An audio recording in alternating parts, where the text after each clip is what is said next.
मोदी जी, आपने ये तो जवाब दे दिया कि जो गुजरात में आपने कमाल किया है वो नेशनल लेवल पे हो सकता है। तो अब एक ही सवाल बचा है कि नामोजी तैयार हैं यहाँ आने के लिए, प्रधानमंत्री बनने के लिए? जो मर्जी आपकी मैं पार्टी करे। मैं बताता हूं। मेरी जो चिंतन शिविर होती है, उस चिंतन शिविर में मैं अगर किसी राज्य ने कोई अच्छा काम किया हो तो इनको बुला करके उनसे लेसन लेता हूं।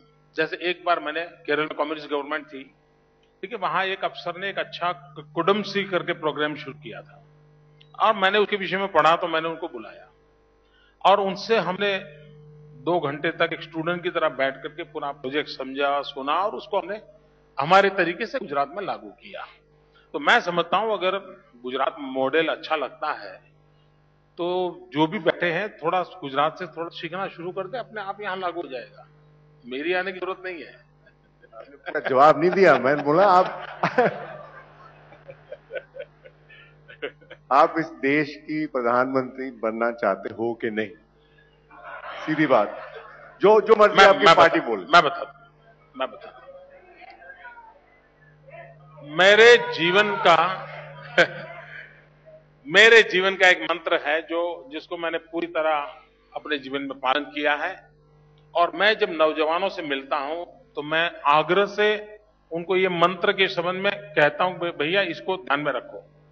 मैं उनको कहता हूं, जीवन में कभी भी बनने के सपने मत देखो, कुछ करने के सपने देखो। ज्यादातर लोग बनने के सपने देखते हैं और फिर मर जाते हैं। कुछ करने का सपना देखो, करते करते चलते चलो, जो होगा सो होगा। मैं बताता हूं, आप किसी घर में जाओगे और 2 बच्चे होते हैं तो मां बाप परिचय कर, ये डॉक्टर बनेगा या इंजीनियर बनेगा। अभी तो 5वीं स्कूल में गया है और 12th में फेल हो जाता है। अब उसके मन पे प्रेशर रहता है, यार माँ ने तो कहा था डॉक्टर बनना है।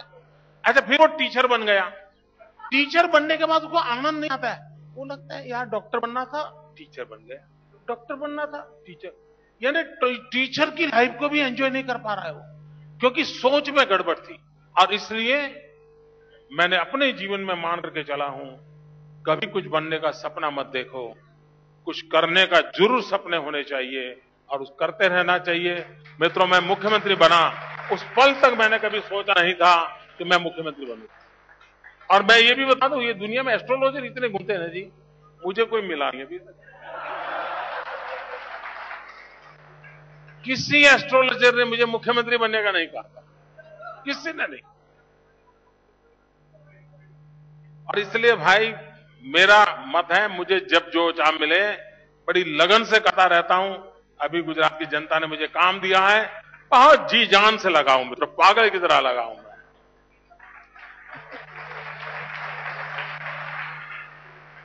तो आपकी मां ने आपको नहीं बोला कि आप प्रधानमंत्री बनना?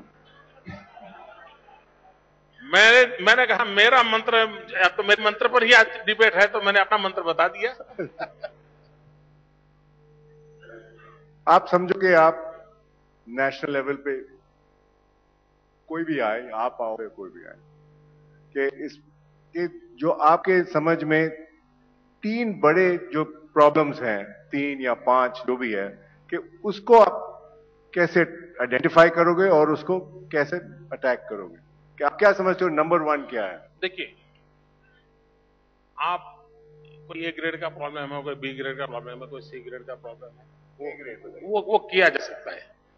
सबसे बड़ा हमारा माइंडसेट इज अवर प्रॉब्लम। हम खुद ही एक बहुत बड़े प्रॉब्लम है। मित्रों, हम हर आफत को अवसर में पलटने के सपने क्यों नहीं देखते?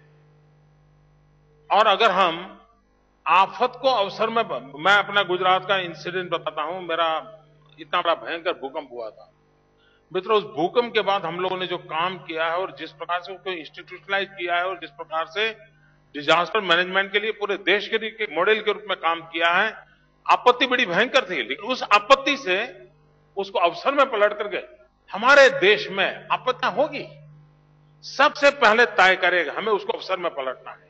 अगर उसको अवसर में पलटने के लिए करते हैं तो मैं बहुत फायदा होगा। दूसरा, देखिए, डेमोक्रेसी ये सिर्फ चुनाव तक सीमित नहीं होना चाहिए। In the true spirit Democrat होना पड़ेगा। अगर हम ट्रू स्पिरिट डेमोक्रेट नहीं होते हैं, हम लोगों को जोड़ते नहीं हैं, हम लोगों को बांटते नहीं हैं, तो मैं नहीं मानता हूं कि जन भागीदारी के बिना इतना बड़ा देश चला सकते हैं। और इसलिए शासन व्यवस्था को जनता को आगे रख करके चलाने की एक नई व्यवस्था का विजन के साथ विकसित करना पड़ेगा। हम करेंगे। तीसरी सबसे बड़ी अपॉर्चुनिटी है, दुर्भाग्य से हम गंवा रहे हैं, वो है हमारी युवा शक्ति, हमारी मातृशक्ति। इनकी शक्ति की तरफ हम ध्यान नहीं देते जी। हमने एक छोटा सा प्रयोग किया सखी मंडल का। गांव की गरीब माताओं बहनों को मैंने जोड़ा। आज 25 लाख बहनें उसमें जुड़ी हैं and they are taking care of 1700 crore rupees का बिजनेस करती है ईयरली। 1700 करोड़ रुपीस गरीब गांव की महिलाओं के माध्यम से था। और within near future we will cross 5000 crore rupees, जो सिर्फ इन गरीब महिलाओं के हाथ में होगा। मित्रों, ये इतनी बड़ी ताकत है हमारे। अब कुछ लोग कहते हैं ना, देश के ग्रोथ को 9% करना है तो क्या करें। मैं कहता हूं हिंदुस्तान की माताओं बहनों की शक्ति को जोड़ दीजिए, आप 9% ग्रोथ के लिए डबल ताकत हो जाएगी आपकी, डबल ताकत हो जाएगी। स्पेसिफिकली बताइए ना, ये तो बड़ी जनरल बात हो गई कि आप देखिए एक दो चीजें जो जैसे महंगाई, हाँ जी, करप्शन, गुड गवर्नेंस। करप्शन को पकड़ो आप, ठीक है, हाँ जी, कैसे करोगे आप? देखिए, करप्शन को अगर हटाना है तो उसके बहुत अच्छे सरल रास्ते हैं। एक, करप्शन क्यों होता है? जब डिसीजन लेने वाले व्यक्ति के पास डिस्क्रिमिनेशन का पावर होता है, उसी के अंदर करप्शन का बीज बोया हुआ होता है। और इसलिए state must be policy driven, राज्य पॉलिसी ड्रिवन होना चाहिए। अगर ब्लैक एंड व्हाइट में पॉलिसी अवेलेबल है और वो पब्लिक में होना चाहिए, ताकि कोई भी आदमी निर्णय कर सकता है, हां मैं इसके लिए योग्य हूं, मैं इसके लिए अयोग्य हूं, फिर वो किसी को देने की कोशिश नहीं करता है। दूसरा, जैसे हर सरकार में आप किसी भी मुख्यमंत्री को मिल लीजिए, अगर दोस्ती है तो प्राइवेटली उसको पूछिए तुम्हारा सबसे बड़ा प्रॉब्लम क्या है। एक प्रॉब्लम बताएंगे, यार ये ट्रांसफर से मैं बहुत परेशान, सुबह शाम हजारों लोग, इसको यहां रखो, इसको यहां रखो, कार्यकर्ता भी आएंगे, इसको यहां रखो। मित्रों, आपको जानकर के हैरानी होगी, मुझे 12 साल हो गए, मेरी चेंबर में अब तक ट्रांसफर के विषय को लेकर के एक भी आदमी नहीं आया है। मेरे राज्य में ट्रांसफर उद्योग टोटली बंद है, टोटली बंद है। और मेरे यहां गुड गवर्नेंस की एक शर्त होती है, स्टेबिलिटी ऑफ द टेन्योर। और पूरे हिंदुस्तान में मेरे यहां अफसरों की स्टेबिलिटी का टेन्योर हाईएस्ट है। मैं बदलता नहीं हूं। मैं कहता हूं किसी को बदलो मतलब प्रॉब्लम ट्रांसफर कर रहे हो, तो भले नहीं यही प्रॉब्लम खड़ा करता रहे, अब तो तुम पहचान गए कि गलत आदमी है, तो ठीक से व्यवहार करोगे। मित्रों, इसका परिणाम ये आया है कि अकाउंटेबिलिटी आती है। जब स्टेबिलिटी है तो तुम पूछ सकते हो, भाई इतने साल हो गए तुमको एक काम दिया था, क्यों नहीं कर रहे हो? और जब आप हिसाब किताब मांगना शुरू करते हो तो चीजें आपकी इस प्रकार की समस्याओं से आपको बचा सकती है। दूसरा, इन दिनों जो सबसे बड़ा लाभ मिल सकता है करप्शन से बचने, वो टेक्नोलॉजी का। टेक्नोलॉजी के माध्यम से ट्रांसपेरेंसी की संभावनाएं बहुत रहती हैं। आप इधर उधर की चीजें कर नहीं सकते हैं। जैसे पहले एडमिशन में बहुत घपले होते थे, आज सारी चीजें कंप्यूटराइज होने के कारण 0.001% भी फर्क होता है तो लड़का जाकर कोर्ट में खड़ा हो जाता है, जीत जाता है, उसको एडमिशन मिल जाता है। करप्शन की ताकत को कम कर दिया उसने। मैं मानता हूं इन चीजों से कर, और फिर शुरुआत ऊपर से करनी पड़ती है। कोई वेस्टेड इंटरेस्ट रहा तो नीचे सब फायदा उठाते हैं। अगर आपका कोई वेस्टेड इंटरेस्ट नहीं रहा तो सब लोग कहते हैं नहीं यार ये समय है, अब काम करो, बाकी गड़बड़ मत करो, और सब करते हैं जी। पार्टी को पैसे की तो जरूरत होती है इलेक्शन लड़ने के लिए, वो कहां से आएगा मोदी जी?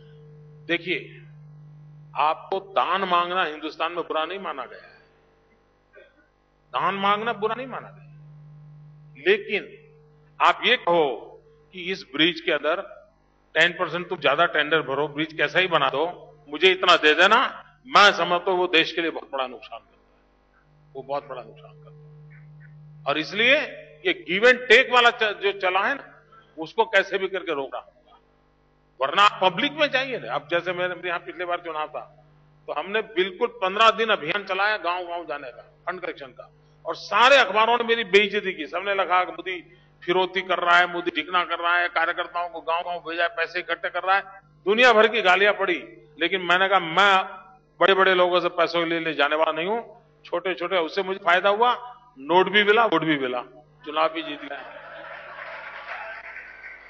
मेरी बेइज्जती बहुत हुई, आप मीडिया देख लीजिए उस समय के, और इतना झूठ चला है पूरा।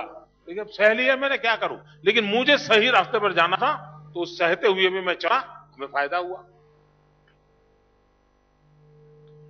मोदी जी, आपने वाइब्रेंट गुजरात की तस्वीर इंडिया टुडे कॉन्क्लेव में लोगों के सामने रखी, लेकिन आपके आलोचक ये कहते हैं कि इसी गुजरात की एक और तस्वीर भी है।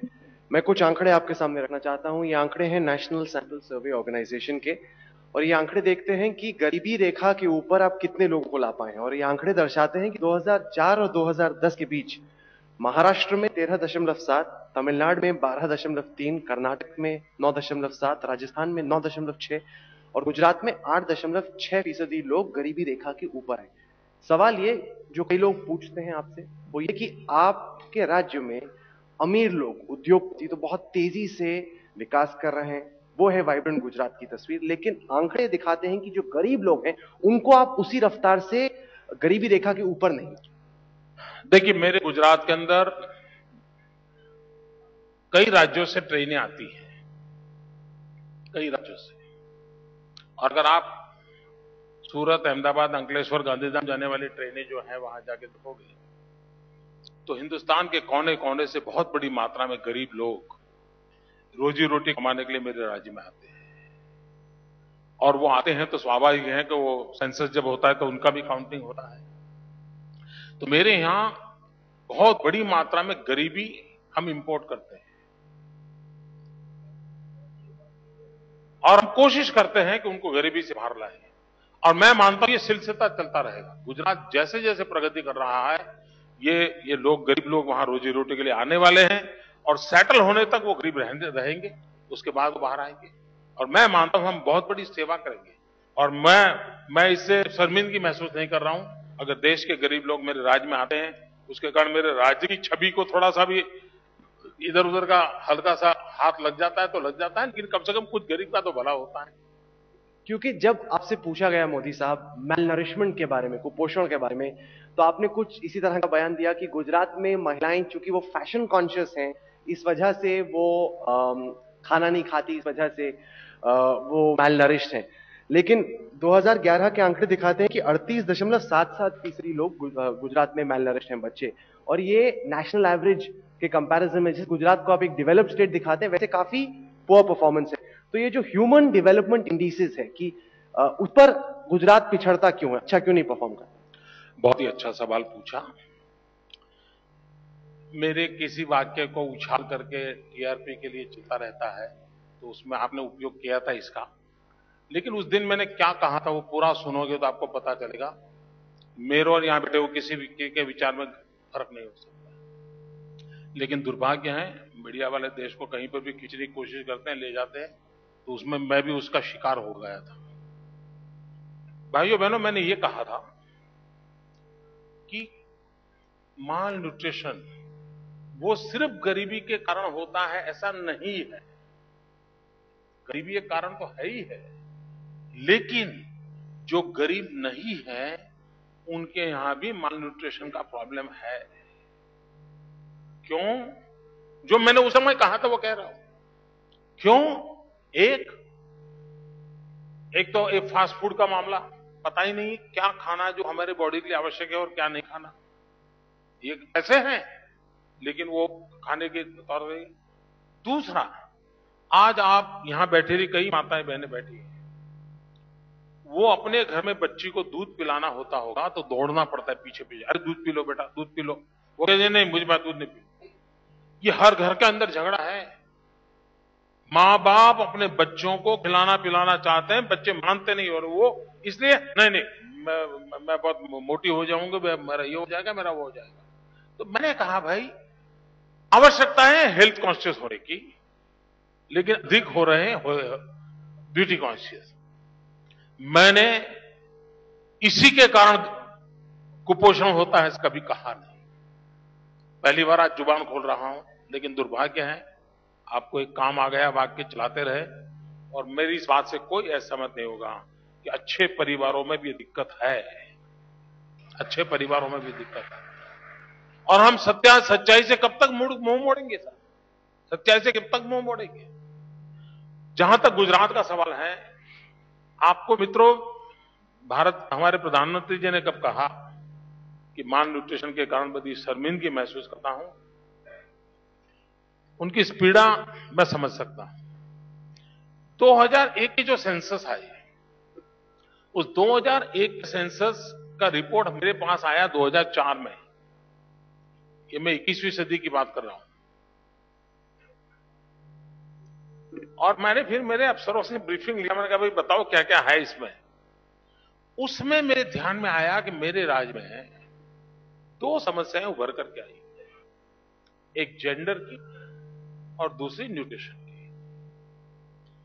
2005 से मिशन मोड में Gujarat is the first state जिसने इनिशिएटिव लिया, और अभी भी आज भी हिंदुस्तान के पास माल न्यूट्रिशन के संबंध में कोई सर्वे रिपोर्ट उपलब्ध नहीं है। नहीं, आईसीडीएस के माध्यम से जो जानकारी जाती है उसके आधार पर आता है। अभी आपने देखा, पिछले हफ्ते भारत सरकार ने हमको एक इनाम दिया, वो उस तरफ मीडिया का ध्यान गया नहीं है। माफ करना मित्रों, सच बोलने की सजा तो मैं भुगतता हूं, थोड़ी और भुगत लूंगा। भारत सरकार ने गुजरात के एक डिस्ट्रिक्ट को इस बात के लिए इनाम दिया है कि माल न्यूट्रिशन की स्थिति को ट्रैक कर करके किस प्रकार से आगे चलना चाहिए, इंस्टीट्यूशनलाइज कैसे करना है, मैकेनिज्म कैसे लाना चाहिए, टेक्नोलॉजी कैसे लाएं, मॉनिटरिंग कैसे लाएं, इंप्रूवमेंट कैसे लाएं, इसका एक बहुत बड़ा होलिस्टिक व्यू से हमने काम किया है। पूरे हिंदुस्तान में उत्तम काम के लिए पिछले हफ्ते हमें अवार्ड मिला है न्यूट्रिशन के संबंध में। दूसरा, इन दिनों कल ही आपने सीएजी के काफी माहौल गरमाया था, उस सीएजी का रिपोर्ट है लेटेस्ट भारत सरकार की। उसका कहना है कि पूरे हिंदुस्तान में माल न्यूट्रिशन में से बाहर आने की दिशा में पूरा भारत एवरेज 8% इंप्रूव हुआ है। हिंदुस्तान का इंप्रूवमेंट 8%, गुजरात का improvement highest in India 33%। Second is most probably Tamil Nadu 22 है, वी आर 33%। इसका मतलब ये हुआ कि समस्या जब से ध्यान में आई है, इस बार का मैंने एक मिशन बलम सुखम एक पूरा मूवमेंट खड़ा किया है, मैं खुद उसको मॉनिटर करता हूं। इस साल मेरा बजट है उसका 2000 crore rupees in one state, 2000 crore rupees. मित्रों, मेरे यहां पहले 13,000 पंचायतें हैं, 4,000 पंचायतों में फ्लोराइड वाला पानी था। अब ये न्यूट्रिशन के सब कॉजेज हैं, रूट कॉज है।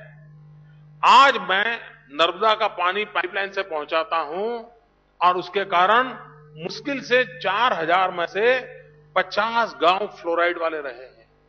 अब ये जो पहुंचेगा उसका फायदा मिलने वाला है, और ये लगातार कंसिस्टेंटली करने का काम होता है। और मैं मानता हूं कि अगर ये सीएजी का रिपोर्ट को आधार में मानूं तो हम शायद सबसे तेज गति से आगे बढ़ रहे हैं, सही दिशा में आगे बढ़ रहे हैं, और हमें विश्वास है कि हम इन न्यूट्रिशन की समस्या से उभर करके गुजरात में एक स्वस्थ समाज देने की दिशा में सफल होंगे। मोदी जी, आप लगातार विकास की दर की बात करते हैं, गुजरात के मॉडल की बात करते हैं। आंकड़े सर ये दिखाते हैं कि अगर हम विदेशी निवेश की बात करें तो 2000 से 2012 के बीच महाराष्ट्र, दिल्ली जैसे छोटे राज्य में, कर्नाटक, तमिलनाडु में गुजरात से ज्यादा विदेशी निवेश आया है। भैया, ये फिगर कहां से लाए हो आप? सर, मैं नहीं जानता हूं, रिजर्व बैंक लेकिन ये कोई मना नहीं कर सकता, पूरे हिंदुस्तान में हाईएस्ट इंडस्ट्रियल ग्रोथ गुजरात का है, सारे फिगर्स अवेलेबल है। दूसरा, वो अगर मानना नहीं है तो गुजरात के अंदर भारत सरकार के फिगर के हिसाब से लास्ट 7 इयर्स में एम्प्लॉयमेंट एक्सचेंज के द्वारा जो जॉब मिले हैं 72% जॉब अकेले गुजरात ने दिए। 28% में पूरा हिंदुस्तान है। अगर ये उद्योगों का विकास न हुआ होता, मैन्युफैक्चरिंग सेक्टर डेवलप न हुआ होता, तो रोजगारी कहां मिलती? अभी 1 महीने पहले भारत सरकार का फिगर आया है कि हिंदुस्तान में सबसे कम बेरोजगारी वाला राज्य कौन सा? तो गुजरात है, सबसे कम बेरोजगारी वाला। ये सब तब संभव होता है जबकि मेरे यहां मैन्युफैक्चरिंग सेक्टर में हम कुछ काम करते होंगे, तभी होता है, वरना हो ही नहीं सकता है। Let's open it up to the Yes, floor. let's take some questions from the audience. Who wants to ask the first question? The gentleman over here. Yes. Young man. Narendra भाई नमस्कार, मैं नवीन भट्टर कलकत्ता से। मैं आपसे ये आग्रह करना चाहूँगा कि हम मध्यम उम्र के जो पीढ़ी है उनसे आप क्या मार्गदर्शन या क्या सलाह देना चाहें जिससे कि हम अपने आने वाले पीढ़ी को एक सुसज्जित और व्यवस्थित समाज दे सकें। न मैं इतना वयोवृद्ध हूं, न मैं इतना तपोवृद्ध हूं कि मैं किसी को मार्गदर्शन कर सकूं, न मेरा वो राइट बनता है, न मेरी कोई वो हैसियत है, लेकिन हम सब मित्र हैं। ज्यादातर हम लोग आजादी के बाद पैदा हुए हैं। जो लोग आजादी के लिए पहले पैदा हुए, उनके जीवन में देश के लिए मरने का सौभाग्य था। हमारे लिए देश के लिए मरने का सौभाग्य नहीं है, लेकिन देश के लिए जीने का सौभाग्य है और जी के दिखाना चाहिए। प्रश्न। प्रेस कॉन्फ्रेंस करेंगे क्या? नहीं, सबसे लेंगे। मोदी जी, आपने किस्सा भी सुनाया और एक सच भी बताया। तभी हम समझ गए थे कि कुछ तय करके आए। नहीं, कुछ तय नहीं था, कोई फिक्सिंग नहीं है। मोदी जी, आपने बताया कि गुजरात में टैक्स की उगाही के लिए आपने एक नायाब रास्ता निकाला कि डमरू बजा देंगे। हमें लगता है यहाँ इतने लोग बैठे हैं जिस आस में, आज आपको बताना चाहिए डमरू ये लोग बजा देंगे।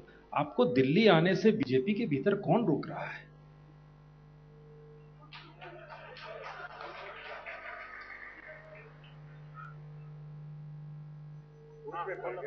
नहीं, मैं सोच में नहीं पड़ रहा। सवाल पूरा हो गया? नहीं, मतलब हम लोग सवाल करते हैं तो शेर वाला भाई, मैं दिल्ली में बैठा हूं, देखो तो, अगर किसी ने रोका होता तो कैसे बैठता? ये दिल्ली है भाई, मैप पे दिखाओ प्रश्न को। मैं दिल्ली में हूं, मुझे किसी ने नहीं रोका। मोदी जी, एक सप्लीमेंट्री है इसमें कि दरअसल आपने किस्सा इसलिए मैंने कहा कि वही अटक गए क्या? हम लोग अक्सर पूछते हैं कि बीजेपी के अध्यक्ष से पूछते हैं या तमाम पार्टी के नेताओं से पूछते हैं कि मोदी जी का क्या होगा। वो शेर के जिस तरह से लाइसेंस दिखाया गया था, शेर को जो आपने किस्सा सुनाया, उसी तरीके से हमें बोल देते हैं संसदीय बोर्ड तय करेगा, वो लाइसेंस दिखा देते हैं। आप क्या उस लाइसेंस के लिए रुके हुए हैं? क्या है मसला? क्या आपको इस बात की खुशी नहीं होनी चाहिए कि इस देश में एक पॉलिटिकल पार्टी है जिसका अपना कॉन्स्टिट्यूशन है, ऑर्गेनाइजेशन सेटअप है, निर्णय की प्रक्रियाएं हैं, और इतने सारे माहौल के बीच भी अपने सारे रूल्स एंड रेगुलेशन का पालन करते हुए डेमोक्रेटिक वे में एक पार्टी चल रही है? यह आनंद का विषय नहीं है? आनंद होना चाहिए भैया कि yes, this is the way. ये परिवार के अंदर तय नहीं होता है। आनंद होना चाहिए आपको यार। मिस्टर गुलाब चंद।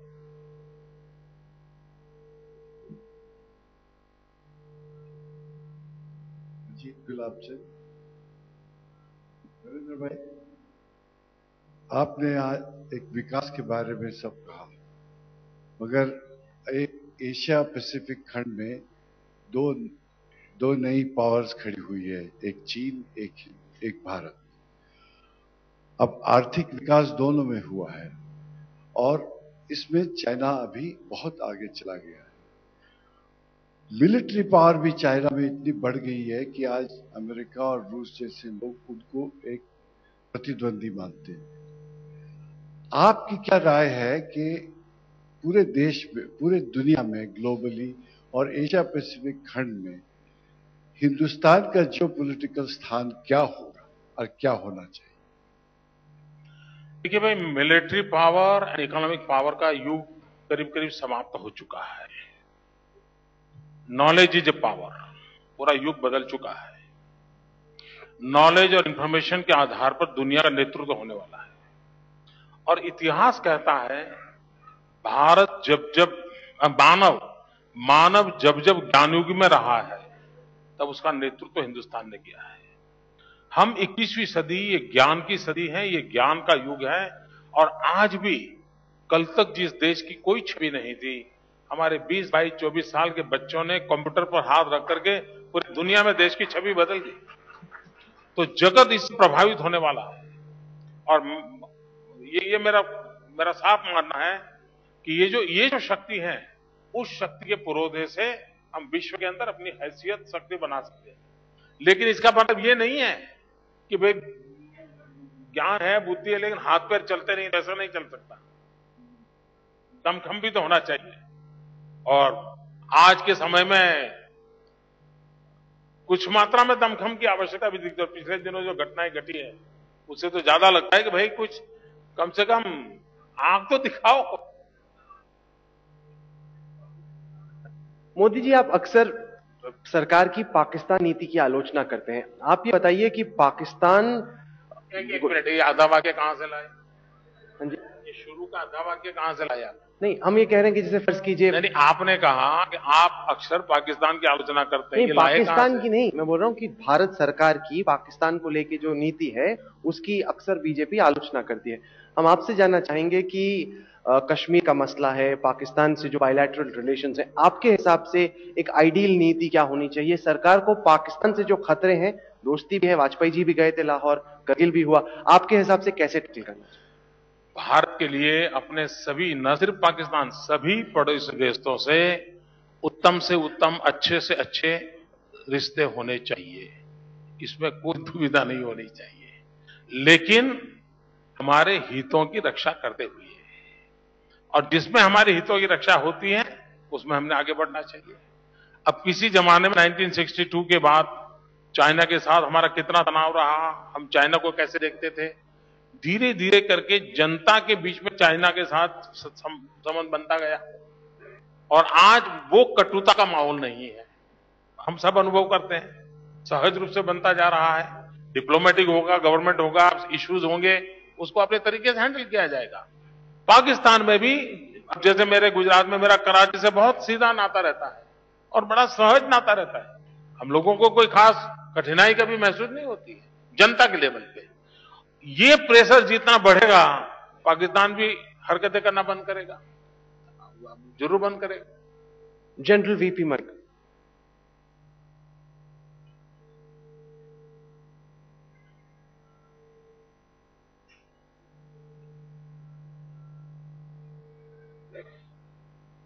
मोदी जी, आपने तो थोड़ी देर पहले बोला कि मिलिट्री की आवश्यकता है, जो साथी हैं सबको आप तो नौकरी से बाहर निकाल देंगे।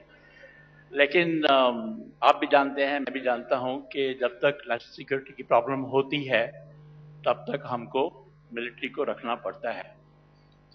आपने बहुत अच्छी बातें बताई और अपने पर्सपेक्टिव दिए डेवलपमेंट के ऊपर, पर एक और मैं पर्सपेक्टिव आपसे जानना चाहता हूं, और वो है नेशनल सिक्योरिटी की एक और प्रॉब्लम जो हम पब्लिक में ज़्यादा डिस्कस नहीं करते हैं, और वो ये है कि इस वक्त हमारा डिफेंस बजट 2,00,000 करोड़ है।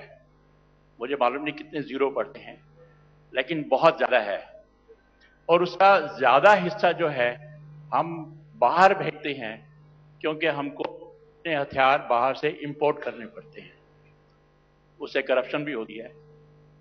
लेकिन इस वक्त हमारा देश 70% अपने जो हथियार हैं वो बाहर से इंपोर्ट करता है और हमारी ताकत उसको प्रोड्यूस करने की सिर्फ 30% है। तो मैं आपसे जानना चाहता हूं कि आपका इस विषय के ऊपर क्या पर्सपेक्टिव है, कैसे आप देखते हैं? मेरा सपना है कि हम विश्व को हथियार सप्लाई करने वाले देश बनना चाहिए। हम सप्लायर बने, हम बायर न बने। और गुजरात ने इनिशिएटिव लिया है। हमने पिछले दिनों वाइब्रेंट समिट में डिफेंस इक्विपमेंट मैन्युफैक्चरिंग की दुनिया से जुड़े जितने लोग थे उन सबको बुलाया। आर्मी से भी निकले हुए लोग, नेवी से निकले हुए, एयरफोर्स से निकले हुए जो इस फील्ड में एडवाइजर का रोल कर रहे हैं उनको बुलाया, और गुजरात गवर्नमेंट। और हमने कहा कि भाई हमने अब जब ये नियम बनाया कि भाई इंडिजीनियस 30% स्कोप है ना नए रूल्स में, तो क्यों ना उसका फायदा उठाए। गुजरात एक स्पेशल पॉलिसी लेकर के आ रहा है डिफेंस इक्विपमेंट मैन्युफैक्चरिंग की इंडस्ट्रीज के लिए। उसके लिए आवश्यक जो भी सुविधाएं हम जुटाना चाहते हैं। मेरे यहां पिछले 3 साल से यूनिवर्सिटीज को मैंने कहा था आप इंजीनियरिंग में डिफेंस रिलेटेड इंजीनियरिंग के कोर्सेज चालू कीजिए। तो मेरे यहां ह्यूमन रिसोर्स डेवलपमेंट का काम ऑलरेडी पिछले 3 साल से चल रहा है, क्योंकि उसकी बड़ी रिक्वायरमेंट रहती है। और तीसरा काम मेरा चल रहा है पॉलिसी फ्रेम का, और आने वाले दिनों में हम क्लियर कट पॉलिसी लेकर के आएंगे। और आज भी हमारे देश में कई लोग, आज भी मुझे एक कंपनी के लोगों से यही मेरा दिल्ली में मिलना हुआ कि वो जहाज बनाते हैं, हवाई जहाज युद्ध के लिए। मैंने उनको ऑफर किया है आप मेरे पास आइए गुजरात में, आपकी प्रपोजल लेकर के मैं चर्चा करूंगा।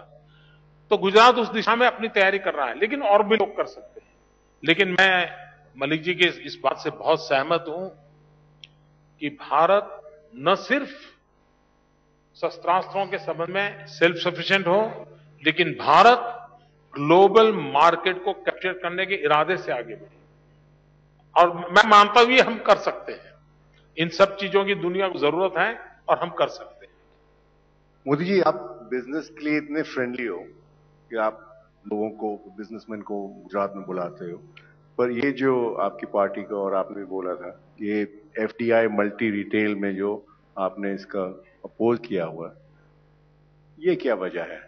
इसमें मैं एक बात बोल दूं कि फॉरेन मनी और लोकल मनी, जैसे रिलायंस में भी ये रिटेल में करते हैं, उसमें क्या फर्क है? पहली बात है कि भारत सरकार ये भूल जाती है कि हमारा एक संघीय ढांचा है, फेडरल स्ट्रक्चर है। इन दिनों अभी तक हमारे मीडिया के मित्रों का उस तरफ ज्यादा ध्यान नहीं गया है, लेकिन इस सरकार ने यूपीए 1 और यूपीए 2, इसने इस देश को सबसे बड़ा जो नुकसान किया है वो फेडरल स्ट्रक्चर पर बड़े गंभीर घाव किए हैं। और भारत जैसे देश में फेडरल स्ट्रक्चर को बनाए रखना, लेटर एंड स्पिरिट में बनाए रखना, इस देश की एकता और अखंडता के लिए बहुत अनिवार्य है। एफडीआई का डिसीजन भी अगर आगे चल करके स्टेट पर ही डिपेंड करता है तो कम से कम स्टेट से बात तो करो। प्रधानमंत्री ने मेरी एनडीसी की मीटिंग में हमें वादा किया था कि before taking any decision we will consult. यानी अगर आप देश में अपनी मन मर्जी से कोई निर्णय कर दो और आप राज्यों पर थोपने की दिशा में जाओगे तो एकाध काम हो भी जाएगा, लेकिन भारत के संघीय ढांचे को बहुत बड़ा नुकसान होगा। ये उस प्रकार के निर्णय हो रहे हैं और इसलिए पहली मांग है कि वे कंसल्टेशन करने की आदत बनाएं, कन्विंस करने का प्रयास करें, हो सके उतनों को लोग साथ लेकर के चलें, तब जाकर के निर्णय करें। वो सारी परंपरा खत्म हो गई है और इसलिए कभी कभार उनका कोई अच्छा निर्णय होगा तो भी इसके कारण परेशान होता है। आपको विश्वास में लेना पड़ेगा। और विश्वास, दूसरी बात है, एफडीआई को हम इस रूप में न देखें, रिटेल एफडीआई को, कि सिर्फ वो छोटे छोटे व्यापारियों से जुड़ा प्रश्न है कि भाई व्यापारियों की दुकान बंद हो जाएगी। ये सोच ठीक नहीं है। इस प्रकार का डंपिंग होगा दुनिया भर से ब्रांडेड माल का, तो आपके सबसे बड़ा नुकसान होने वाला है मैन्युफैक्चरिंग सेक्टर को। और हमारे छोटे छोटे एसएमईज जो हैं, मान लीजिए एक अम्ब्रेला बनाने वाला छोटा व्यापारी है, वो 10,000 पीस बनाता है साल में, छोटा 6 लोगों को नौकरी देता है।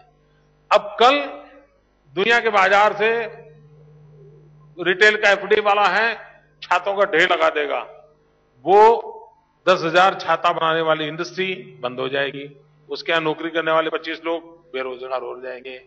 और इसलिए आपके मैन्युफैक्चरिंग सेक्टर को प्रोटेक्ट करने की व्यवस्था होनी चाहिए, और वो भी छोटे मैन्युफैक्चरर्स को।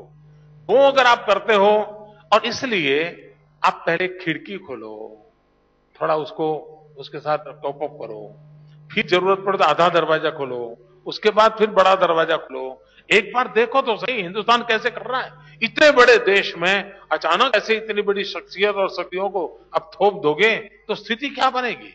और इसके जवाब अब तक भारत सरकार नहीं दे पाई है। और उनके निर्णय करने के बाद भी आज धरती पर क्या नजर आ रहा है? कुछ नहीं हो रहा है। किया निर्णय उन्होंने तो स्टेट्स पे छोड़ दिया, पर ये तो वही तो मैं कह रहा हूं, जब आपको स्टेट पे छोड़ना था तो निर्णय भी तो स्टेट पे छोड़ना चाहिए था। आप निर्णय खुद कर लेते हो और इम्प्लीमेंटेशन स्टेट पे छोड़ते हो। ये तो एनडीए की पहले प्रपोजल थी, मल्टी ब्रांड रिटेल की। पहले भी NDA issue is not with NDA और यूपीए। सवाल है फेडरल स्ट्रक्चर में जिसको करना है उसको तो साथ लो भाई, उसके साथ बात तो करो। आपका मतलब प्रिंसिपल के कंसल्टेशन नहीं की, पर आप इसके बारे में सोच सकते हो। मैंने 2 कारण भी बताए, और 2 कारण है जिसको प्रोटेक्ट करना हमारे यहाँ हमारी सब प्रायोरिटी होनी चाहिए। नंबर 1, रोजगारी को कोई धक्का नहीं लगना चाहिए। हमारा नौजवान बेरोजगार नहीं होना चाहिए। मैन्युफैक्चरिंग सेक्टर का छोटा व्यापारी जो होता है, छोटा बिजनेसमैन होता है, छोटा इंडस्ट्रियलिस्ट होता है, उसको कोई नुकसान नहीं होना चाहिए। इस सारे कोई प्रबंध इस पूरे विषय में नहीं है। तो कंज्यूमर में बेनिफिट करेगा, जो आपका छाता है वो आधे प्राइस में। आप सिर्फ कंज्यूमर की बात बता रहे हैं, औरों की बात बता नहीं रहे हैं। यानी जो भारत सरकार बता रही है वो औरों की बात नहीं बता रही है। मैं उस एरिया पे चर्चा कर रहा हूं कि जिसके प्रोटेक्शन के लिए कोई व्यवस्था नहीं है। मैं दूसरी डायरेक्शन में लेता हूं। जी प्लीज। आपने एनआरआई के चैट में अपना एक नया डेफिनेशन किया सेक्युलरिज्म का। India first and foremost country is above all religions and ideologies. इसका मतलब क्या है कि माइनॉरिटीज को कोई प्रोटेक्शन की जरूरत नहीं है? कोई इसमें मतलब बड़ा जनरल सा स्टेटमेंट है। इस देश के हर एक नागरिक को प्रोटेक्शन की जरूरत है, फिर क्या बचा? तो सेक्युलरिज्म क्या आ गया ना? आ गया कि नहीं आ गया? इस देश के हर एक नागरिक को प्रोटेक्शन की जरूरत है, फिर कहां फर्क पड़ता है कि इसको मिला कि इसको नहीं मिले? सबको मिलना चाहिए। ये जो तराजू बना दिए गए हैं वो वोट बैंक पॉलिटिक्स है। और इसलिए मैं कहता हूं, आप जो भी निर्णय करें वो हिंदुस्तान की भलाई के लिए हो, बेनिफिशियरी कोई भी हो, देश का भला होगा। निर्णय ऐसे करो ना, तो नहीं करते हो। ओके। और मैं 12 साल से गुजरात में मैं डिस्क्रिमिनेशन का एक इश्यू मेरे सामने नहीं, एक नहीं, नॉट अ सिंगल। हमारा काम है सबकी भलाई हो, लेकिन जरूरी है क्या इसका नाम दे करके उसको उत्साह करके उससे फायदा उठाओ, इस जाति को भड़काओ, उस जाति को भड़काओ, फलाने को भड़काओ, ढिकने को भड़काओ? अरे भाई, गरीब है, हर एक का भला करो, हर एक की चिंता करो। जिसकी बेटी पढ़ती नहीं है सबको मैं 100% एनरोलमेंट कर रहा हूं। 100% मतलब क्या हुआ? क्या जरूरत है इसको इस दरारों में बांटने की? क्यों एक भी बच्चा क्यों पढ़ाई के बिना रह जाना चाहिए? इसकी पीड़ा होनी चाहिए भाई। तो ये माहौल बदलने की आवश्यकता है। ओके, साहिल जोशी। मोदी जी, आपने जो फिल्म दिखाई उसमें आपने गुजरात के डेवलपमेंट की बात की। आप पिछले करीब 12 साल से मुख्यमंत्री है गुजरात के, लेकिन आपकी सरकार जो थी वो एक पार्टी की सरकार थी और पूर्ण बहुमत आपके पास था। क्या आपको लगता है कि जिस तरीके से देश में कोalition पॉलिटिक्स है, क्या आपकी सरकार अगर कोalition सरकार होती तो क्या इसी तरीके से डेवलपमेंट आप कर सकते थे? और दूसरा सवाल ये कि जिस तरीके से केंद्र में हम देखते हैं कि केंद्र में एक पार्टी की सरकार आना काफी मुश्किल है, तो अगर कोalition की सरकार होती है या अलायंस की सरकार होती है तो क्या आप इस तरीके का ग्रोथ मॉडल देश में भी लागू कर पाएंगे? देखिए भैया, कुछ करने के लिए कोalition इज ए प्रॉब्लम, ये जो व्याख्या की गई है इन दिनों, ये अपने साथियों के साथ अन्याय है।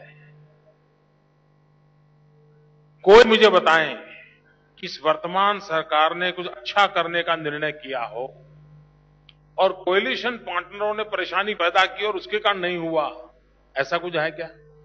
ऐसा नहीं है। और इसलिए मित्रों, अगर आपका इरादा नेक हो और आप लोगों की भलाई करना चाहते हो, तो मैं नहीं मानता हूं कि आपके कोई साथी पक्ष आपको छोड़ करके नहीं, ये अच्छा काम नहीं करने देंगे, ऐसा कुछ नहीं करेंगे। आज देश को समस्या करने के कारण कम है, न करने के कारण ज्यादा है। संदीप बामसे।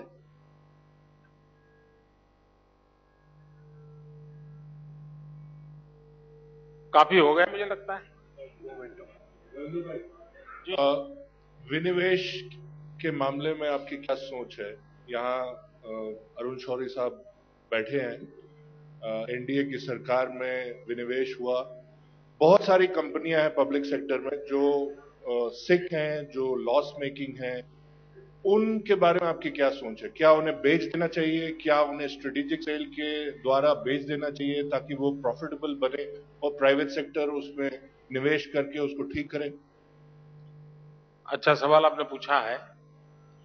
देखिए, हमारे देश में ये पीएसयू का जन्म होता है, वो मरने के लिए ही होता है,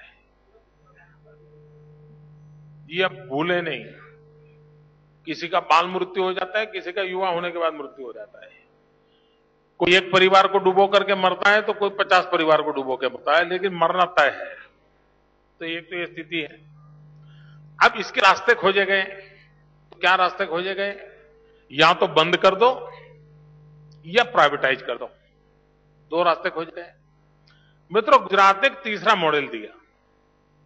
मेरे यहां आप 2001 या 2 के Gujarat state fertiliser corporation, Gujarat Narmada fertiliser corporation, ये मेरी कंपनियां देखोगे, सारी कंपनियां लुढ़क चुकी थी। भूकंप का काल था, बैंकों में स्कैम हुआ था, सब कुछ तबाह हो चुका था। शेयर कैपिटल की दुनिया में हम लोग 11 रुपया 12 रुपया पे खड़े हो गए थे। और मुख्यमंत्री बनने के बाद मुझे जो सबसे पहला डेलीगेशन मिलने आया था, वो Gujarat state fertiliser corporation Baroda का कर्मचारियों का यूनियन मिलने आया था और बड़े परेशान थे। मैं गुजरात में रहता नहीं था, तो मुझे जानकारियां नहीं थी। मैं 2001 तक दिल्ली में था, एनडीए सरकार में काम करता था सबके साथ, तो मुझे वहां की बारीकियां पता नहीं थी। मैंने कहा भाई हुआ क्या? कुछ लोग रोने लगे, बोले हमारी नौकरी चली जाएगी, हम 35-35 साल से यहाँ रहे, क्या होगा? मैंने कहा हुआ क्या भाई? बोले साहब ये जीएसएफसी खत्म हो रहा है, हमारी इतने साल हो गए, हमारी जिंदगी बर्बाद होगी। मैंने कहा आप चिंता मत कीजिए, मुझे 1 हफ्ता दीजिए। मैंने खुद ने स्टडी किया, स्टडी करके कुछ मैंने परिवर्तन लाए। मैंने सभी पीएसयूज का स्टडी किया, सब में परिवर्तन लाए। और मित्रों, मैंने एक नया मॉडल डेवलप किया। नया मॉडल ये डेवलप किया कि गवर्नमेंट पीएसयूज को एक रास्ता था बंद कर दो, दूसरा रास्ता था बेच दो, तीसरा रास्ता मैंने लाया, उसमें प्रोफेशनलिज्म लाओ, टेक्नोलॉजिकल अपग्रेडेशन लाओ, लीकेजेज बंद करो, इस दिशा में ले जाओ। उसको मैंने कोशिश की और आज परिणाम ये है कि हमारे पीएसयूज के शेयर मार्केट में हाईएस्ट रेट पर हम चल रहे हैं। हाईएस्ट प्रॉफिट इसी 10 वर्ष में हमारे पीएसयूज ने किया है। तो हमने एक सिद्ध करके दिया है। लेकिन एज ए फिलोसॉफी मेरा मत है, government have no business to do a business. ये काम ही नहीं है जी, ये सरकार का काम है सब करना। लेकिन बिगड़ा है तो उसको ठीक करने के लिए मैंने चिंता की। जैसे मैंने अभी रेलवे का बताया, रेलवे का जो मैंने बताया वो इन्हें आपने जो सवाल पूछा उसी का है कि भाई आप पूरी रेलवे की पटरी मत दे दो, लेकिन कम से कम आप इस पटरी का मैक्सिमम उपयोग हो, उसके लिए तो आप प्राइवेट पार्टी को इनवाइट करो, और स्कोप है, ऐसा नहीं है कि चीजों को करने में कोई मुश्किल है। तो हमने एक मिली-जुली व्यवस्था करनी चाहिए। लेकिन मेरा जरूर मत है जी, मुझे एक पुरानी घटना याद आती है। वाजपेयी जी नए-नए पार्लियामेंट के मेंबर बने थे। पंडित नेहरू जी प्रधानमंत्री के नाते उनका बहुत बड़ा रुतबा था, और ये अशोका होटल का उद्घाटन हुआ था, शायद वो सरकार ने बनाई थी, और प्रधानमंत्री ने बड़े गर्व के साथ जाकर के पार्लियामेंट में इसकी घोषणा की कि आज अच्छे समाचार है, मैंने ऐसा एक अपने देश को नाज हो ऐसा एक होटल का उद्घाटन किया है। और उस दिन अटल जी ने भाषण दिया था, बहुत छोटी आयु थी, नए पार्लियामेंट में आए थे, और उन्होंने कहा था, प्रधानमंत्री जी जो खुशखबरी आप सुना रहे हो, ये मेरे लिए बड़े दुख की खबर है। काश अच्छा होता मेरे देश का प्रधानमंत्री ये आकर के कहता कि आज मैंने कोई अस्पताल का उद्घाटन किया है। देश को अस्पताल चाहिए, होटल चाहिए। सरकार का काम अस्पताल बनाना है, होटल बनाना नहीं है। ये उस समय उस आयु में मेरी पार्टी के विचार। तो ये मैं मानता हूं कि हमारी प्रायोरिटी अलग होनी चाहिए। The gentleman at the back with the earphones, he got his hand up for the longest time. Let's take his question, please. Thank you, Rahul. I was afraid there was only people whom you knew by name on the first row that would get to ask questions. Namaskar, Mr. Modi.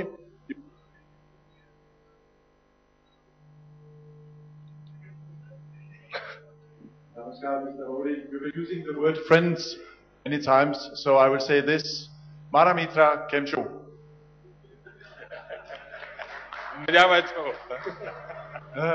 Tumnai Muline Anand Tayo. It's nice to meet you. So, but as you can hear, my Gujarati and Hindi skills are limited, so I'll have to ask my question in English. I hope that is okay. Now, I can clearly hear that you can speak every bit like the presidential candidate you are perceived to be. This nation, India, to be moved forward by you or by anybody else, would need to be whole and healed. What would you do to ensure that going forward, India remains whole and becomes healed? वो जानना चाहते हैं कि जख्म जो हैं, जो भरे नहीं हैं, उन जख्मों को आप भरेंगे कैसे? कि एक है विकास की बात, जख्मों को कैसे भरेंगे आप? कि जो जख्म भरे हैं अभी भी, अगर आप आगे चल के देश को चलाना चाहते हैं, तो कई लोग हैं जो मानते हैं कि जख्म भरे नहीं, उन जख्मों को आप कैसे भरें? मैं समझता हूं कि ये परसेप्शन का सवाल है, और आपका जो परसेप्शन है मेरा परसेप्शन नहीं है।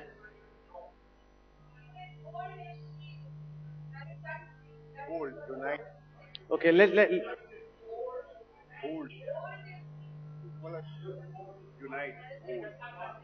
आप कैसे हील कैसे करेंगे, यूनाइट कैसे करेंगे देश को हील कैसे करेंगे, यूनाइट कैसे करेंगे, ताकि सब साथ में रहें, देश के जितने भी लोग हैं सब साथ में रहें? मैंने मेरे भाषण के प्रारंभ में मैंने यही कहा है कि जैसे मेरा गुजरात एक्सपीरियंस है, मैंने क्रिकेट का उदाहरण दिया। एक ऐसा देशभक्ति का धार भर जाता है, कश्मीर से कन्याकुमारी तक सब लोगों को लगता है हाँ यार ये करना है, ये होना है। तो हमने हमारे देश की को आगे ले जाना, ये देश का मंत्र बनाना पड़ेगा। अगर 125 करोड़ देशवासी तय करें यार हमको देश को आगे ले जाना है, आप देखिए, और मैं उदाहरण बताऊं, यह देश विदेश से गेहूं मंगवाता था। लाल बहादुर शास्त्री जी ने कहा जय जवान जय किसान, यही जमीन यही पानी यही खेत यही किसान, उसने मेहनत की, देश के अन्न का भंडार भर दिए। आज 30-30 साल हो गए, इस देश को अन्न बाहर से नहीं लाना पड़ता। मतलब मोटिवेट किया, लोगों को ताकत दी, काम किया। और इसलिए आवश्यकता है एक प्रॉपर लीडरशिप की, एक विजन की, और बिना स्वार्थ को देश के लिए कुछ करने की प्रेरणा जगाने की। तो मैं समझता हूं ये चीजें कठिन नहीं है। Javed has a question.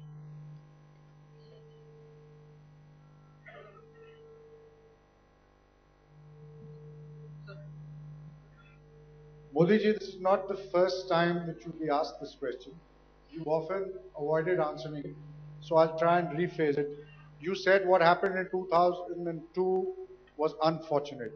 Do you at least regret what happened under your watch? मैं समझता हूं कि इस विषय को मैं बहुत बार कह चुका हूं, बार बार कह चुका हूं, और आप ही को लोगों को कह रहा हूं। एक बार फिर कह दीजिए। नहीं, इसलिए अब मैं चाहता हूं कि कुछ सवाल इसलिए बाकी रखूं ताकि मैं अगली बार भी बुलाओगे ना? बुलाओगे, पर ये आप जवाब दे दीजिए। तो आप लोगों का काम चालू रहेगा, और देश की सुप्रीम कोर्ट जवाब दे चुकी है, देश के जनता जवाब दे चुकी है। अब मैं जवाब नहीं दूंगा तो भी चलेगा।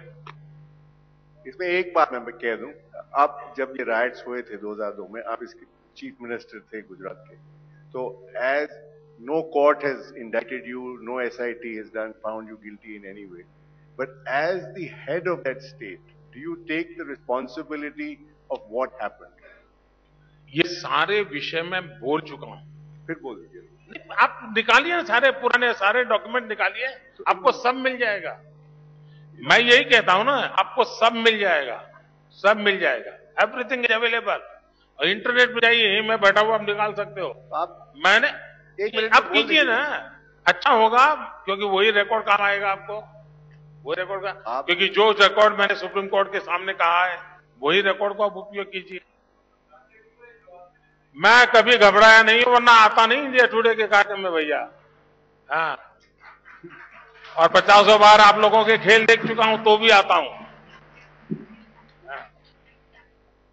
Okay, last question. Okay, Gaurav has a question. Gaurav Bhatia.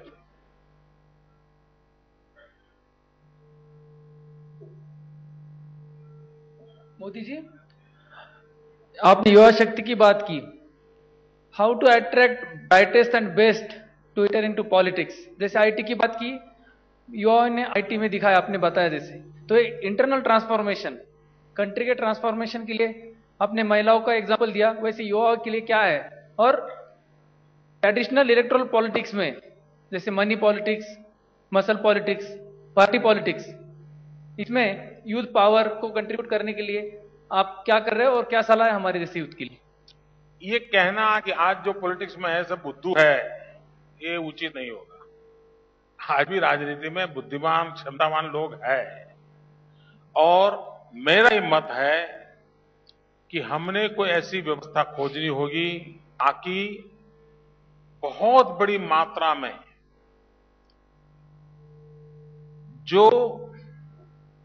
जिसका डीएनए भले पॉलिटिक्स ना हो, लेकिन जिसको लगता है कि इस फील्ड के माध्यम से मैं देश की सेवा कर सकता हूं, उनको एनकरेज करने का माहौल खड़ा हो, उनको अवसर मिले बहुत कम मात्रा में, और वो भी ज्यादातर जिसके पिताजी राजनीति में हैं, उनके बेटे आते हैं। वो भले पढ़े लिखे होंगे, विदेश में पढ़े लिखे होंगे, लेकिन ज्यादातर वो आते हैं। समाज जीवन में से मेरा एक अनुभव बताता हूं। मैंने पिछले दिनों मेरे यहां पंचायतों के चुनाव हुए थे, और मैंने ट्राइबल बेल्ट का देखा, और मैंने शहरों का देखा। शहरों में जो लोग चुन करके आए थे, उनका एजुकेशनल क्वालिफिकेशन कम था। ट्राइबल बेल्ट में मैंने देखा, पंचायत में सरपंच बना था, तहसील का पदाधिकारी बना था, most of them were graduate. Tribal की बात करता हूं, गुजरात की। और जो महिलाएं जीत करके आई थी, वो करीब करीब 10वीं 12वीं कक्षा की ट्राइबल महिलाएं थी। यानी एक बड़ी मेरे मन में आनंद और आशा का विश्वास बना था कि बदलाव आ रहा है।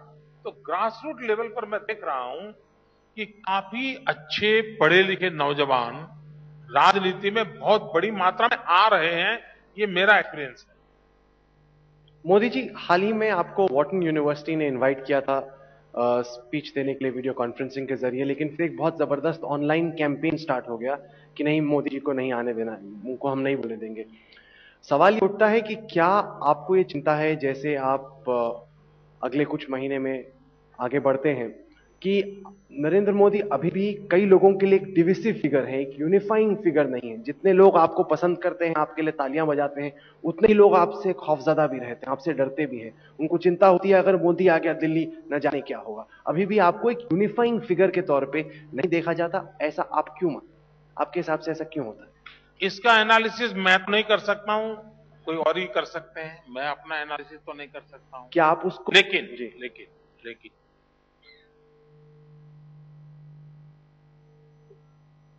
मेरे रोजमर्रा के जीवन में, मेरे काम करते जीवन में जिनसे मेरा सीधा संबंध आता है, उसमें मैंने अब तक ऐसी कोई अनुभव नहीं किया, अब तक नहीं किया।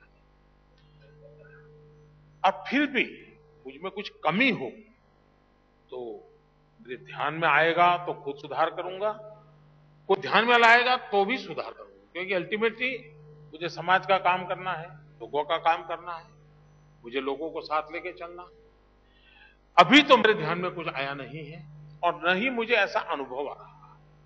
क्या आपको लगता है कि आपको आगे चलते हुए अपने काम करने के तरीके को कुछ बदलने की जरूरत है? क्योंकि कई लोग हैं, जैसे फर्ज कीजिए, मैं समझता हूं मैं अभी जो काम कर रहा हूं मेरा यूएसपी है और उसी के कारण मेरे राज्य को इतना आगे बढ़ गया हूं, मैं सफलता मिली है मुझे, तो मुझे उस यूएसपी को आगे चलाना है। और मैं नहीं मानता हूं कि मेरी यूएसपी में ऐसा कुछ गलत है जिसको आप उंगली उठा सकते हैं। क्या नरेंद्र मोदी को एलाइज ढूंढने में प्रॉब्लम होगी आपके हिसाब से? जैसे नीतीश कुमार हैं, जहां जहां पर भी मुस्लिम वोट है वहां पे क्या आपको लगता है कि एलाइज आपके साथ जुड़ेंगे नहीं? जैसे ये सब आपको 24 घंटे चैनल के विषय है।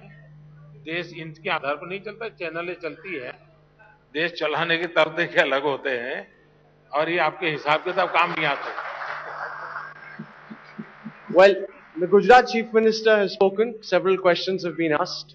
He's answered them in the manner that he deemed best. He's spoken of a vision for India. Now it is for the people to decide whether they buy into the Namo mantra. Will it work?